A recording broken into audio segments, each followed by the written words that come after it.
Comme beaucoup d'agriculteurs, cet éleveur ariégeois subit les conséquences de la sécheresse. Faute d'une qualité d'herbe suffisante, il va devoir entamer ses stocks de fourrage 1 mois et demi en avance pour pouvoir nourrir ses 300 bovins. Bon, mais là, typiquement, vous avez une petite partie du stock qu'on a fait cet été. Donc ça, c'est du foin qui est réservé pour les animaux, habituellement pour la période hivernale. Mais cette année, voilà, on va commencer à fourrager les animaux à l'extérieur au 1er septembre.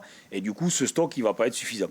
Les terres qu'il dédie au pâturage, environ une centaine d'hectares, n'ont plus été fauchées depuis 1 mois, la terre ayant été brûlée par la canicule. Face à la crise, le ministère de l'Agriculture vient d'autoriser les éleveurs en difficulté à utiliser les surfaces en jachère, normalement laissées au repos, pour faire pâturer les troupeaux et produire du fourrage. Selon cet exploitant, la mesure va dans le bon sens, mais est insuffisante pour plusieurs raisons.